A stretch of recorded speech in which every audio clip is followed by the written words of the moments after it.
We're going to attempt something I've never done before. We're going to take this mosaic tile and wrap our entire fireplace with it, while at the same time curving all of our corners. We start by stepping back about 2.5 inches on each side of the corner and taking our grinder and just using a tile blade and making a plunge cut to as far as we can. Because this part is extremely dusty, you want to make sure that you're using a vacuum at the same time as you're cutting it to limit the dust. Then you go to the other side and do the exact same thing. Plunge cut into it as far as you can. Use a hammer to then knock out the middle, and this is kind of what you end up with. So now we switched over to time-lapse because one vacuum was not enough on how much dust it was making with this brick, and I just didn't want to destroy our entire house by having to cut these corners. It was incredible to see how many of you have hated this German schmear that we did on our video. It was the most hated video that we have ever posted on our channel. But honestly, we agree with you, and that's why we're changing our course here and pivoting. We want our fireplace to match the rest of the house and look a little more elevated, look more like we put some effort into it. And we attempted to do that with the German schmear, just didn't work out, and we're not afraid to say that. We're hoping that curving these corners and tiling this entire thing is going to give us that kind of upscale look that we're looking for. Let me show you how we created the structure for our rounded fireplace corners. We use wire lath and 1.5-inch Tapcon screws. We wanted to make sure that we got the screws with a little bit of a larger head so that it could actually grab onto the actual little cones of the wire lath. You are going to need to pre-drill all of the screws. So for that, just go into the mortar joint of the brick because it's nice and soft and it allows for you to do that pretty easily. And lath is very strong, so when you do bend it over, it does have a really nice radius that we were looking for. Now that part is done, it's time to work on actual structure of the corners themselves. So what we're going to use is some type of bonding agent and then mix our type S mortar. We're going to pre-fill all of those empty corners and trying to get as much of that mortar into the corner as you can.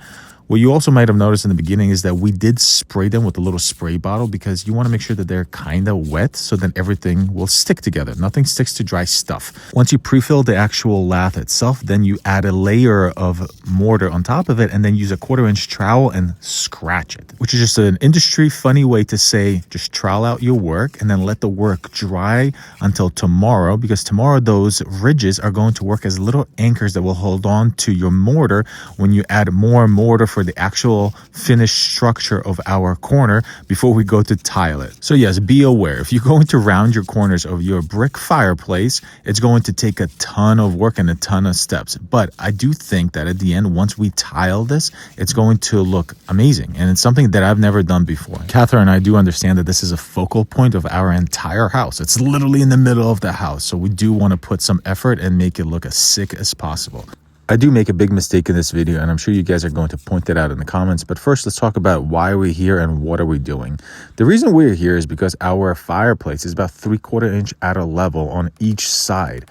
And the issue for that, for us, is because we're tiling and we're wrapping our tile all the way around the fireplace without having any breaks, means that every wall is connected to each other in respect to the grout lines. So if the back is really sticking up, then it's really going to kick the front up. And then if it's leaning sideways, then the whole thing is going to be leaned sideways. So here's how we fix that. What we have to do is install these wooden planks on each side, and we have to make sure that they're perfect. So we build up some mortar, then we're going to install the plank on top of it, use our level, and set it plumb. And we do that on both sides of the wall, and then you just float the middle. And this is where my mistake comes in. When I was floating the middle, I didn't then take a 1/4-inch trowel and just scratch it up. Because if I did do that, that would have given me a great texture for my second coat of this, because I do have to do one more coat of this once this dries, of kind of the stuff in the middle. Because now that you have both of your sides done, then you float the middle and you screed it, and that's how your entire wall becomes perfectly plumb. But I didn't do that. In the next video, you guys will see how that plays out, where it did delaminate a little bit, but I'm not afraid to admit my mistakes. It cost me a couple hours, but the way I see it, it's a couple hours that I invested into learning something, because I know that I'll never make this mistake again.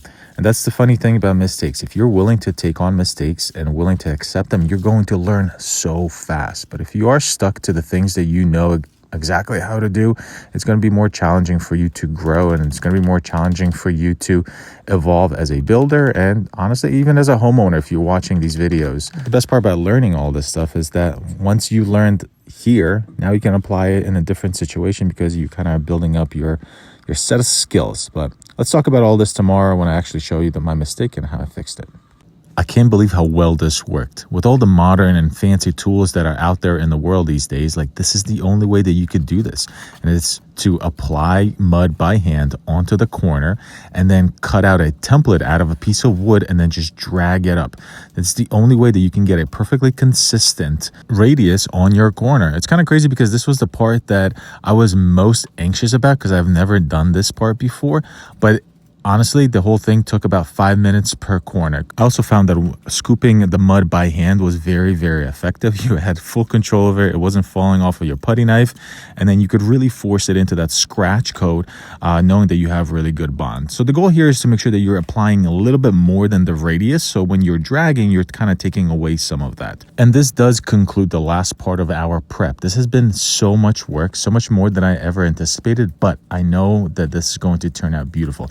If the prep is done right and you have straight plumb walls, tiling is easy. And actually, that's the next part that I'm going to show you, how to tile this entire fireplace and curve those corners. It's time for the easy part, the tiling. Because we did a decent job prepping, the tile honestly is just trowel and stick it. First thing we're going to do is ski in our thinset and then trowel out using 1/4-inch trowel. This first tile, we ended up mitering that first piece and then we just simply bent it into the wall in order to achieve that rounded effect that we're going for in an entire install. We're going to be using 2 lasers. We're going to use one that's going horizontal to make sure that our grout line is consistent all the way across. And then we're also using another laser vertical to make sure that our layout is actually perfectly plumb. And this way I can continue my layout all the way around without having any issues with my grout lines. We are spacing these about 1/16 of an inch in between each other and then just kind of continuing this around. Because we prepped well, it's literally that easy. You just trowel out and stick it. In this type of layout, you can only attempt with a good quality tile like this Florida tile that's porcelain, because porcelain is way more consistent. But one of the main reasons why we chose this tile was for this, to make these rounded corners. You want to make sure that you have a mosaic that is fine enough to be able to make this turn, but also long enough for us in order to kind of achieve the look we were looking for. But while at the same time this looks extremely beautiful and we were so happy how it was turning out, we knew from the get-go that we were going to run into one major issue on this install, and it's something we couldn't avoid. And you're about to see that issue play out. The first thing we want to make sure though is that we have all the right spacing, is that before we make our second turn that our install is perfectly plumb. I'm going to continue my install, and oddly enough to some people, I'm just going to continue it all the way across the fire chamber of our fireplace. To me, it made the best sense in terms of continuing my grout lines from the bottom and to the top, and also to continue the mosaic piece itself as sturdy as possible. The moment you start cutting these, they do become kind of separated, so you don't want to do that. So for us, we continued that all the way across, then we're going to grout it, and then we're just going to simply cut out. But here's where my issue comes in. You see how these two separate? I want to make sure that my grout lines continue on this side, but then as they get to the other side of the fireplace, that they also match up, which creates a major issue for me because those two distances are not the same. So to match up those grout lines is going to be extremely hard. So what I did is I decided to work at it from both sides to make sure that my grout lines work out, and then I just filled in the middle. I did have to shift around some of these tiles in order to make the last one fit. Some of them are touching it, but once it's all grouted, it's all going to blend in. Plus, that's where our TV is going to go anyway. So we definitely got a little lucky there. So for us, all that's left to do is grout, do our tile inlay for our hearth, and then our mantle. Trust me, I don't want to make this video as much as you guys don't want to see it, but it's part of the process, so here we go. And I do have a couple tips that I could help you with. So let's talk about grouting. First thing we're going to do is we're going to grout from the bottom and work up. This way you always keep the float at the bottom of the grout itself, so not as much grout falls onto the ground and you keep your surface kind of clean. I mean, if you look at the bottom of my fireplace, it's pretty clean. Second, we're going to be working that grout from both sides, left side, right side, to really force it into those joints. Next, what I'm doing here is I have this grouting float and I'm washing it with a damp sponge, not wet sponge. That would cause issues. Damp sponge, and then I'm just wiping the entire thing with one single wash. I'm not going back to the bucket. I'm basically just smearing this way back into it, but at the same time, I'm evening out the entire kind of grouting surface, and I'm taking away some of the clumps from the wall, and they will create for an easier wash when we get to doing our second wash.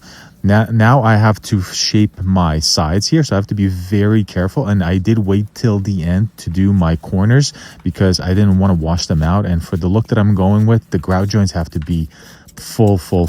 One thing that I was shocked about is how much grout we actually used. It was over 50 pounds of grout that went into this fireplace. And it's not like I wasted a bunch of it. It just all went into so many grout joints. So now that we have done our grouting and we did our first wash, now we wait a while before we do our second wash. This way we can actually start to buff it out. Once we do our sponge wash, I come back in with a microfiber cloth and then wipe everything down very tightly. This way there's just no haze. So make sure you get yourself a bag of microfiber cloths. This way you can get rid of any haze that you might have. Well, there we go. We got through this video. Nobody wanted it. And at the end, this is part of the process, so I had to show it to you guys. Now let's move on to our mantle and our hearth inlay. We used to have this big bulky hearth right in front of our fireplace, but because it's right next to the hallway, anytime my kids would run back and forth, they would be so close to just absolutely jamming their toe or their ankle on it. So we very early on decided that we were going to do an inlay with a tile as our hearth for our fireplace. There is definitely a code requirement on the size and specifications of this inlay, but thankfully with ChatGPT, it's honestly pretty easy to do. I do have a video on explaining all of that if you guys want to see it, but it is kind of boring.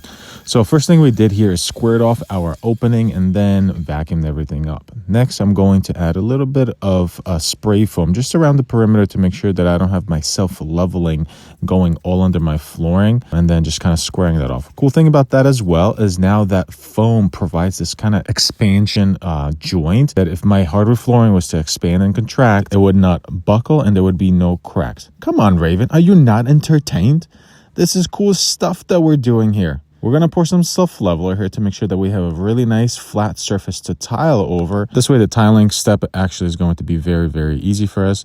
So much of this is just doing the research before you start and then doing the right prep. My wife wanted me to get rid of our big stone hearth and do a tile inlay instead. The hearth that we had before was a massive piece of stone, and I just don't think it was the right place for it because it was right next to our walkway. So anytime kids would run back and forth playing Kotiki Mishka, they would always run by it, and I kid you not, miss that thing by about half an inch every single time. So it was just an accident waiting to happen, and it was an absolute hazard. And once we decided to rebuild our fireplace and we pivoted away from the German schmear, this was the only option for us that honestly made sense and looked amazing. So once we installed our tile, we made it flush with our floor. We also used our tile leveling clips to make sure that there's no lippage between any of the tile. The next day we came by, kicked all of the leveling clips out, and then we started to grout. In this situation, I just used my silicone grout, or my grout caulking as I call it, and we applied it to all the seams. The whole situation where the floor meets the tile, you want that to be a flex joint anyway, and for us, I just think the caulking is going to be the simplest way to kind of go about this whole thing. Once everything is taped off and caulked, all you have to do is just spray some soapy water on it, and then use a popsicle stick and just scrape everything off. From this point, you're going to take a sponge, wash everything once, let it dry a little bit, then come back, wash it one more time, and then come with a microfiber cloth and then wipe everything off. Once that is done, you can peel back the tape and reveal your beautiful tile inlay hearth. Look how cool that looks. Next, we got to work on our mantle.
this is the cherry on top for our fireplace build. Literally and figuratively. We paid $300 for this beautiful cherry beam and decided to make it into our mantle. Unfortunately, I do make a decision here that I regret, but I do want to have you guys feedback on it and see if you guys are with me on that. So what I do first is trace off my template and then use my Makita beam saw to make all the big cuts. Then just kind of finish them off with my Sawzall. Next, I bring our mantle inside and then trace off the bottom of our tile here in order to have the mantle sit on top of it a little flusher and cover some of the imperfections of the tile. In order to do that, I use my router and eat away a lot of that material. Just be careful with the router that you don't try to do all of it at once and kind of do it in stages. We did it in 3 stages where kind of get lower every time and then just keep eating away at that material.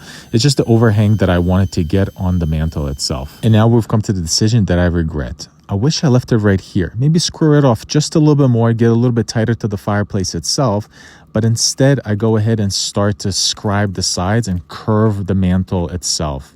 I think it would have been really cool to have some of the curves with a little bit of the straight edges to kind of still have the wow factor, but show the girthiness of the beam itself. But instead, I take my beam saw and then I start kind of making my curve by making a lot of small cuts in order to kind of hug the beam itself. And then I do the exact same thing on the other side. I think part of me was just excited that I was going to attempt to do this because this was not easy to curve this and try to match it. This was definitely not the easy way out. So after cutting it, using the Sawzall, using the belt sander, I just decided to rub some dirt into the fresh cut to make the colors match. And I did that a couple times in order to have the colors be somewhat close enough, but it's just not what I envisioned. And it just sucks because I spent $300 on it and I step away. I'm proud of what I did because it is beautiful and it took a ton of work to do. But I do feel like it looks a little weak. And maybe if I forget that I spent $300 on it, I can do it again.